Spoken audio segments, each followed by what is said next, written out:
അധ്യക്ഷൻ യാസിർ അറഫാത്ത്, അതുപോലെ തന്നെ ഈ പരിപാടി ഉദ്ഘാടനം ചെയ്ത പ്രിയങ്കരിയായ വേങ്ങര ഗ്രാമപഞ്ചായത്ത് പ്രസിഡന്റ് ശ്രീമതി അസീന ഫസൽ, വേദിയിലുള്ള Vengara panchayat standing committee chairperson Shrimati Biyathutty Abuhaji, അതുപോലെ തന്നെ സരോജിനി ടീച്ചർ, അതുപോലെ അബുഹാജി, ക്ലബിൻ്റെ മറ്റു ഭാരവാഹികൾ, അതുപോലെ തന്നെ ഇവിടെ SSLC പരീക്ഷയിൽ മുഴുവൻ A+ കിട്ടി ഇവിടെ എത്തിയ റനീഷ, മറ്റു ക്ലബ്ബ് പ്രവർത്തകരെ, നാട്ടുകാരെ, സുഹൃത്തുക്കളെ, ഇവിടെ ഈ ഡിസ്കോ ആർട്സ് ആൻഡ് സ്പോർട്സ് ക്ലബിൻ്റെ നേതൃത്വത്തിലുള്ള ഒരു പരിപാടിയിൽ പങ്കെടുക്കാൻ സാധിച്ചതിൽ വളരെയധികം സന്തോഷം ഞാൻ ഈ അവസരത്തിൽ അറിയിക്കുകയാണ്.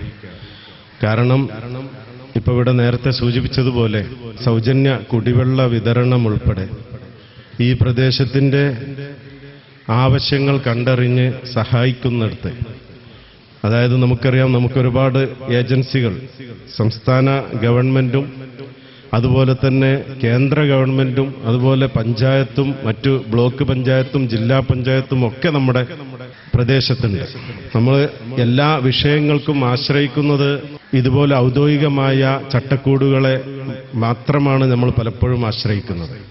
പക്ഷേ അത്തരം സ്ഥാപനങ്ങൾക്ക്, ഏജൻസികൾക്കൊന്നും ചെയ്യാൻ പറ്റാത്ത കാര്യങ്ങൾ, അത് കൊടിയുടെ നിറം നോക്കാതെ അല്ലെങ്കിൽ ജാതി മത ചിന്തകൾക്ക് അതീതമായി പ്രവർത്തിക്കുന്ന ഒരു കൂട്ടം യുവാക്കൾ സംഘടിച്ച് അത്തരം ആവശ്യങ്ങൾ നേരിട്ട് മനസ്സിലാക്കി അത് ചെയ്തു കൊടുക്കുന്നു എന്നുള്ളത് തന്നെ, പ്രത്യേകിച്ച് ഈ ഘട്ടത്തിൽ ഇതുപോലെയുള്ള ഒരു കുടിവെള്ള വിതരണം ഉൾപ്പെടെയുള്ള പരിപാടികൾ ഏറ്റെടുത്ത് നടത്തുകയും ഈ നാട്ടിലെ സാധാരണക്കാരായ ജനങ്ങളുടെ മനം കവരുകയും ചെയ്ത ഈ ക്ലബിൻ്റെ വാർഷികം ഈ യോഗത്തിൽ പങ്കെടുക്കാൻ സാധിച്ചത് അതിയായ ഒരു സന്തോഷമാണ് നൽകുന്നത് എന്ന് ഈ അവസരത്തിൽ ഞാൻ അറിയിക്കുകയാണ്.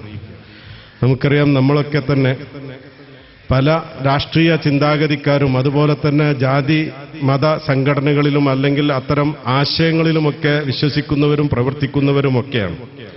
പക്ഷേ ഒരു ക്ലബ്ബ് എന്ന് പറയുമ്പോൾ നമുക്കറിയാം, ഈ പ്രദേശത്തെ അത്തരം ചിന്താഗതികൾക്ക് അതീതമായി എല്ലാ വിഭാഗം ജനങ്ങളെയും ഒത്തൊരുമിച്ച് ഒരു മാലയിൽ കോർത്ത പുഷ്പങ്ങളെപ്പോലെ അവരെ ഒരുമിച്ച് കൊണ്ടുപോകുക എന്ന ശ്രമകരമായ ഒരു ദൗത്യം ഏറ്റെടുക്കുകയും അത്തരം ഒരു കൂട്ടായ്മയ്ക്ക് നേതൃത്വം കൊടുക്കുകയും ചെയ്യുന്നു എന്നുള്ളത് തന്നെയാണ് ഈ ക്ലബിൻ്റെ വിജയം.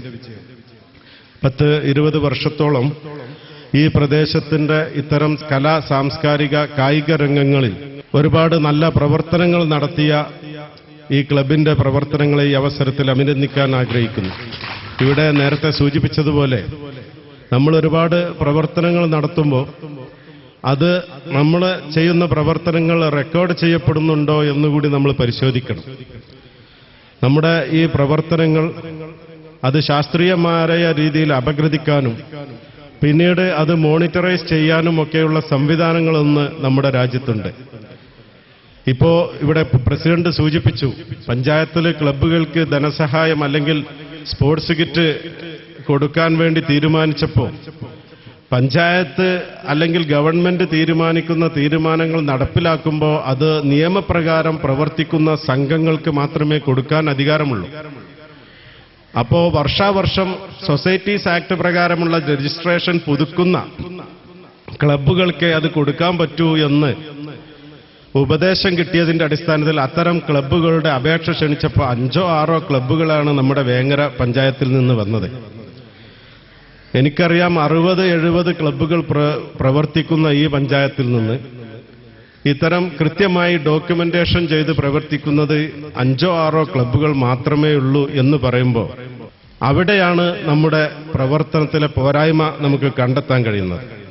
നമുക്കറിയാം, ഈ 5-6 ക്ലബ്ബുകൾ എന്ന് പറയുന്ന ക്ലബ്ബുകൾ നടത്തുന്നതിനേക്കാൾ ഏറെ 10 മടങ്ങ് വലിയ നല്ല പ്രവർത്തനങ്ങൾ നടത്തുന്ന ക്ലബ്ബുകളാണ് ഇവിടെയുള്ള മറ്റു ക്ലബ്ബുകളൊക്കെ തന്നെയും. പക്ഷേ അത് സമയാസമയങ്ങളിൽ ക്ലബിൻ്റെ ഡോക്യുമെന്റേഷൻ അല്ലെങ്കിൽ രജിസ്ട്രേഷനുമായി ബന്ധപ്പെട്ട കാര്യങ്ങളൊക്കെ തന്നെ പരിപൂർണമായ രീതിയിൽ അത് ആ റെക്കോർഡ് കീപ്പ് ചെയ്ത് പോവാൻ കഴിയാത്തതിൻ്റെ ബുദ്ധിമുട്ട്, അത് ഭാവിയിൽ നിങ്ങളുടെ മറ്റു പ്രവർത്തനങ്ങൾക്ക്, ഇതല്ലാതെ നിങ്ങൾക്ക് ഇനിയും ഒരുപാട് കാതങ്ങൾ മുന്നോട്ട് പോകാനുണ്ട്. അതിനൊക്കെ തന്നെ പല സഹായങ്ങളും നിങ്ങൾക്ക് സർക്കാരിൽ നിന്നും അതുപോലെ തന്നെ യുവജനക്ഷേമ ബോർഡ് അടക്കമുള്ള സംഘടനകളിൽ നിന്നൊക്കെ നിങ്ങൾക്ക് സഹായം ലഭിക്കും. പക്ഷെ അതൊക്കെ കിട്ടണമെങ്കിൽ നിങ്ങൾ ചെയ്യുന്ന പ്രവർത്തനങ്ങളൊക്കെ തന്നെ രേഖപ്പെടുത്തണം. അതിനുള്ള സംവിധാനങ്ങൾ ഇന്ന് നമ്മുടെ രാജ്യത്തുണ്ട്, അത് ഉപയോഗപ്പെടുത്തണം എന്നാണ് എനിക്ക് പറയാനുള്ളത്. അപ്പോൾ നിങ്ങളുടെ പ്രവർത്തനം നമുക്കറിയാം. നമ്മുടെ രാജ്യം ഒരുപാട് പ്രതിസന്ധി നേരിട്ടുകൊണ്ട് മുന്നോട്ട് വന്ന ഒരു രാജ്യമാണ്. 1947 സ്വാതന്ത്ര്യം കിട്ടിയതിനു ശേഷം ഉണ്ടായ ഒരുപാട് പ്രയാസങ്ങളും പ്രതിസന്ധികളും ഒക്കെ നിങ്ങൾക്കറിയാം. പക്ഷേ അത്തരം പ്രതിസന്ധികളിലൊക്കെ തന്നെയും രാജ്യത്തിന്റെ പരിപൂർണമായും നമ്മുടെ രാജ്യത്തിന് പിന്തുണച്ച ആളുകളാണ് നമ്മുടെ രാജ്യത്തുള്ള മുഴുവൻ പൗരന്മാരും. അപ്പോൾ നമ്മൾ അവിടെ ഒരു പ്രത്യേകത കാണുന്നത്, ലോകത്തുള്ള മറ്റെല്ലാ രാജ്യങ്ങളും ഏതെങ്കിലും ഒരു മതത്തിന്റെ പേരിൽ നിലനിൽക്കുന്ന രാജ്യങ്ങളാണ്. അതല്ലെങ്കിൽ പ്രത്യേകമായ ഒരു ആശയത്തിന്റെ പേരിൽ മാത്രം അതിന്റെ അല്ലെങ്കിൽ ആ മതത്തിന്റെ ഒക്കെ നിയമാവലിയുടെ അടിസ്ഥാനത്തിൽ നിയമങ്ങൾ ഉണ്ടാക്കി പ്രവർത്തിക്കുന്ന രാജ്യങ്ങളാണ്. അതിൽ നിന്ന് വ്യത്യസ്തമായി ഒരുപാട് മതങ്ങളും ഒരുപാട് ജാതികളും അതിലേറെ ഉപജാതികളും ഒക്കെയുള്ള ഒരു രാജ്യം, ഒരു മതത്തിന്റെയും രാജ്യമല്ലാതെ എന്നാൽ എല്ലാ മതക്കാരുടെയും രാജ്യമായി പ്രവർത്തിക്കുന്നു എന്നുള്ളത് തന്നെയാണ് ലോകത്തിന്റെ മുമ്പിൽ നമ്മുടെ രാജ്യത്തിനുള്ള മഹാത്ഭുതം. എന്നിട്ടും പ്രതിസന്ധി ഉണ്ടായപ്പോഴൊക്കെ തന്നെ രാജ്യം ഒറ്റക്കെട്ടായി നിലനിന്നു എന്നുള്ളതാണ് നമ്മുടെ രാജ്യത്തെ മറ്റു രാജ്യങ്ങളിൽ നിന്നൊക്കെ വ്യത്യസ്തമാക്കി നിലനിർത്തുന്നത്. ഈ പാരമ്പര്യം, ഈ സംസ്കാരമാണ്. കാരണം നാനാത്വത്തിൽ ഏകത്വം എന്ന് നമ്മൾ പേരിട്ട് വിളിച്ച ഈ സംസ്കാരമാണ് നമ്മുടെ വിശാലമായ മനസ്കതയ്ക്ക്, നമ്മുടെ ഈ പൂക്കളം ബസാറിൽ ഉൾപ്പെടെയുള്ള നമ്മുടെ ആളുകളുടെ വിശാല മനസ്കത ഉണ്ടാക്കിയെടുത്തത് നമ്മുടെ രാജ്യത്തിന്റെ ഈ ഭരണഘടനാപരമായ നമ്മുടെ രാജ്യത്തിന് ഭരണഘടനയിൽ അധിഷ്ഠിതമായ പ്രവർത്തനങ്ങളാണ്. നമുക്കൊക്കെ ഓരോ വ്യക്തിത്വങ്ങളുണ്ട്. ഇപ്പോ ഇവിടെ SSLC പരീക്ഷ എഴുതി പാസ്സായ കുട്ടികളുണ്ട്. അതുപോലെ തന്നെ +2 പരീക്ഷ എഴുതി പാസ്സായ ഇന്നും ഇന്നലെയുമൊക്കെ റിസൾട്ട് അറിഞ്ഞ കുട്ടികളുണ്ട്. അതുപോലെ തന്നെ ഡിഗ്രിക്ക് പഠിക്കുന്നവരുണ്ട്, ഡിഗ്രി കഴിഞ്ഞ ആളുകളുണ്ട്. ഇവിടെ പലരും നമ്മളെ സഹായിക്കുന്നത് അല്ലെങ്കിൽ നമ്മളെ സമീപിക്കുന്നത് പലപ്പോഴും പല സഹായങ്ങളും വാഗ്ദാനം ചെയ്തുകൊണ്ട് പലരും നമ്മളെ സമീപിക്കും. പക്ഷേ നമ്മളുടെ പേഴ്സണാലിറ്റി, നമ്മളുടെ വ്യക്തിത്വം ഒരാളുടെ മുമ്പിലും അടിയറ വെക്കാതെ, നമുക്കറിയാം നമ്മൾ ജയിച്ചത് SSLC ജയിച്ചത് നമ്മുടെ കഴിവ് കൊണ്ടാണ്. നമ്മുടെ മനസ്സിലുള്ള നമുക്കുള്ള നമ്മളിൽ അന്തർലീനമായ നമ്മുടെ കഴിവുകൾ ഉപയോഗപ്പെടുത്തി വേണ്ട വിധം അത് ഉപയോഗപ്പെടുത്തിയിട്ടാണ് നമ്മൾ ജയിച്ചത്. പക്ഷെ നമ്മൾ ജയിച്ചു കഴിയുമ്പോൾ ചിലപ്പോൾ പലരും വരും, ചിലപ്പോൾ ഞാൻ വരും നിങ്ങളെടുത്ത്, ഞാനാണ് നിങ്ങളെ ജയിപ്പിച്ചത്, നിങ്ങൾക്ക് ഇനി മറ്റെന്തെങ്കിലും സഹായം വേണമെങ്കിൽ ഞാൻ ചെയ്തു തരും എന്ന് പറഞ്ഞുകൊണ്ട് നിങ്ങളെ സമീപിക്കുന്നവരാണ് പലരും, പ്രത്യേകിച്ച് രാഷ്ട്രീയക്കാർ, ഞങ്ങളെപ്പോലുള്ള രാഷ്ട്രീയക്കാരൊക്കെ തന്നെ. പക്ഷേ നിങ്ങൾ മനസ്സിലാക്കേണ്ടത്, നിങ്ങളുടെ വ്യക്തിത്വം അതിലധിഷ്ഠിതമാണ് നിങ്ങളുടെ വിജയം. ആ പേഴ്സണാലിറ്റി നിങ്ങൾ കാത്തുസൂക്ഷിക്കുകയും ആളുകളുടെ മുമ്പിൽ ഞാൻ ഇന്ന ആളാണ്, ഇന്ന സ്കൂളിൽ പഠിച്ചതാണ്, ഇനി ഞാൻ ഇന്ന രീതിയിൽ പ്രവർത്തിക്കാൻ ആഗ്രഹിക്കുന്നു എന്ന് തുറന്നു പറയാനുള്ള ഒരു ചങ്കൂറ്റവും നിങ്ങൾ കാണിക്കണമെന്നാണ് എനിക്ക് പറയേണ്ടത്. അതുപോലെ തന്നെ നമ്മുടെ രക്ഷിതാക്കൾ, നമ്മുടെ കുട്ടികളുടെ, നമുക്കറിയാം നമ്മുടെ കുട്ടികളുടെ ഇന്നത്തെ വിദ്യാഭ്യാസ സമ്പ്രദായം എന്ന് പറയുന്നത് പ്രവർത്തനാധിഷ്ഠിത വിദ്യാഭ്യാസത്തിന് പ്രാധാന്യം കൊടുത്തുകൊണ്ടുള്ള വിദ്യാഭ്യാസ സമ്പ്രദായമാണ് സ്കൂളിൽ നടന്നു വരുന്നത്. അതിനി +2 തലം കഴിഞ്ഞ് കോളേജ് തലത്തിലേക്കുമൊക്കെ അത് വ്യാപിപ്പിക്കാൻ പോവുകയാണ്. അപ്പൊ അതുകൊണ്ടുണ്ടായൊരു ഗുണം, നമ്മുടെ കുട്ടികൾ മുമ്പ് അഖിലേന്ത്യാ പരീക്ഷകളിൽ, പ്രത്യേകിച്ച് സിവിൽ സർവീസ് പരീക്ഷകളിൽ വിജയിക്കാറില്ലായിരുന്നു. കേരളം വിദ്യാഭ്യാസപരമായിട്ട് ഒരുപാട് മുന്നിലാണ് എന്ന് നമ്മളൊക്കെ പറഞ്ഞിരുന്നെങ്കിലും ആ കാലഘട്ടത്തിൽ പോലും നമ്മുടെ കുട്ടികൾ ഇത്തരം മത്സര പരീക്ഷകളിൽ പരാജയമായിരുന്നു. അതിനൊരു പരിഹാരം കിട്ടിയത് ഈ പ്രവർത്തനാധിഷ്ഠിത വിദ്യാഭ്യാസം നമ്മുടെ മേഖലകളിൽ, നമ്മുടെ സ്കൂളുകളിലൊക്കെ വന്നതിന് ശേഷം. പക്ഷേ അതിന്റെ ഒരു പോരായ്മ കൂടി നമ്മൾ മനസ്സിലാക്കണം. ചിലപ്പോൾ 7ാം ക്ലാസ്സിലും 8ാം ക്ലാസ്സിലും പഠിക്കുന്ന കുട്ടികൾക്ക് പോലും അവരുടെ പേരും അഡ്രസ്സും വ്യക്തമായിട്ട് മലയാളത്തിൽ കൂട്ടി എഴുതാൻ കഴിയാത്ത ഒരു സാഹചര്യം കൂടി നമ്മുടെ മുന്നിലുണ്ട്. നിങ്ങൾ ക്ലബിന്റെ പ്രവർത്തകർ ചെയ്യേണ്ടത് ഇത്തരം ആളുകളെ കണ്ടെത്തി അത്തരം കുട്ടികൾക്ക് വിദഗ്ധമായ രീതിയിൽ പരിശീലനം 1 മണിക്കൂർ അവർക്ക് പറഞ്ഞു കൊടുത്താൽ മനസ്സിലാകുന്ന കാര്യം മാത്രമേ ഉള്ളൂ ഇത്. ബാക്കിയൊക്കെ അവരുടെ പ്രവർത്തനാധിഷ്ഠിത വിദ്യാഭ്യാസത്തിലൂടെ നേടിയെടുക്കാനും സാധിക്കുന്നതാണ് ഇന്നത്തെ സാഹചര്യം. അപ്പൊ അതുകൊണ്ട് അത്തരം കാര്യങ്ങളിലൊക്കെ ശ്രദ്ധിക്കണം, പ്രത്യേകിച്ച് രക്ഷിതാക്കൾ ഉൾപ്പെടെയുള്ളവർ. നമ്മുടെ കുട്ടികളുടെ ഓരോ പ്രവർത്തനങ്ങളിലും നമ്മുടെ കണ്ണ് വേണം. കുട്ടികൾ വളർന്ന് വലുതാകുമ്പോൾ കുട്ടികളിൽ ഒരുപാട് പ്രതീക്ഷയുള്ള ആളുകളാണ് നമ്മളൊക്കെ. പക്ഷേ നമ്മുടെ കുട്ടികൾ വഴിതെറ്റി പോകുന്നുണ്ടോ എന്ന് ശ്രദ്ധിക്കേണ്ടതും നമ്മളാണ്. SSLC കഴിഞ്ഞാൽ അതല്ലെങ്കിൽ +2 കഴിഞ്ഞാൽ ഡിഗ്രി തലം എത്തുന്നത് വരെ അല്ലെങ്കിൽ ഡിഗ്രി കഴിയുന്നത് വരെയാണ് സാധാരണ ഒരു കുട്ടിയുടെ, ഒരു മനുഷ്യന്റെ സ്വഭാവ രൂപീകരണത്തിന്റെ പ്രധാനപ്പെട്ട സമയം. ആ സമയത്താണ് കുട്ടിയെ പലർക്കും വഴിതിരിച്ചു വിടാനും സാധിക്കുന്നത്, നേരായ മാർഗത്തിലേക്ക് തിരിച്ചു കൊണ്ടുവരാൻ നമുക്കും കഴിയുന്നത് ആ സമയത്താണ്.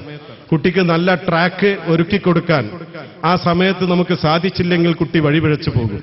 നമുക്കറിയാമല്ലോ, കുറച്ച് നാളുകൾക്ക് മുമ്പ്, 2-3 വർഷം മുമ്പ് പരപ്പനങ്ങാടിയിൽ ഒരു സ്ത്രീ, ആ പരപ്പനങ്ങാടിയിൽ ഒരു വീട്ടിലേക്ക് ഇന്ത്യൻ മിലിറ്ററിയുടെ ക്യാമ്പിൽ നിന്ന് പോലീസ് സ്റ്റേഷനിലേക്ക് വന്ന ഒരു മെസ്സേജ് ആ വീട്ടിലെത്തിക്കുകയായിരുന്നു.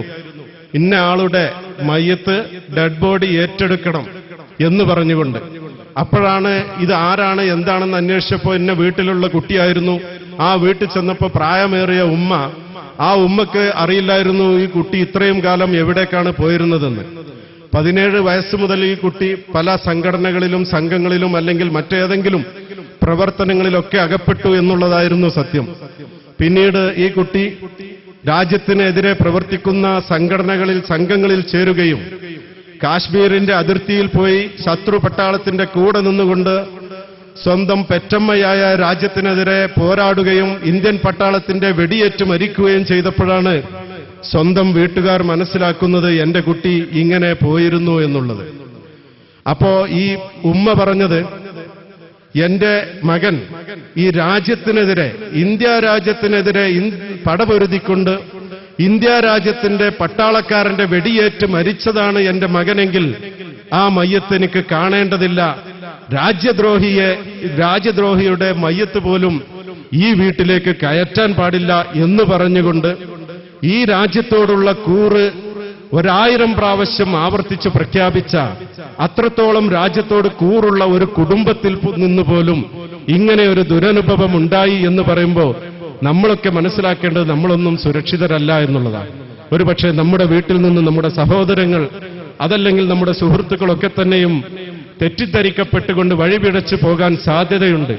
അതൊക്കെ മനസ്സിലാക്കിക്കൊണ്ട് തന്നെ അവരെ നേരായ മാർഗത്തിലേക്ക് ദേശീയമായ ഒരു ബോധം ഉണ്ടാക്കിയെടുക്കുന്നതിന് വേണ്ടിയുള്ള പരിശ്രമങ്ങൾക്ക് നിങ്ങളുടെ ഭാഗത്തുനിന്ന്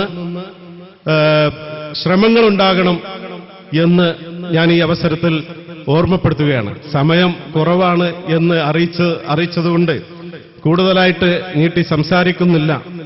ഇവിടെ ഈ സംഘടിപ്പിച്ച ഈ പരിപാടിക്ക് എന്തായിരുന്നാലും വളരെ സന്തോഷകരമായ ഈ അന്തരീക്ഷത്തിൽ, ഈ അവസരത്തിൽ നിങ്ങൾക്കെല്ലാവർക്കും വിജയങ്ങൾ നേർന്നുകൊണ്ട്, അതുപോലെ തന്നെ ഇവിടെ ആദരിക്കപ്പെടുന്ന വിദ്യാർത്ഥിനിക്കും ഇനി വരാൻ പോകുന്ന, ഇപ്പോ കഴിഞ്ഞ റിസൾട്ട് അറിഞ്ഞപ്പോ +2-ലും SSLC-യിലും വിജയിച്ച മുഴുവൻ ആളുകൾക്കും എല്ലാവിധ വിജയാശംസകളും നേർന്നുകൊണ്ട് അവരുടെയൊക്കെ ഭാവി ശോഭനമാകട്ടെ.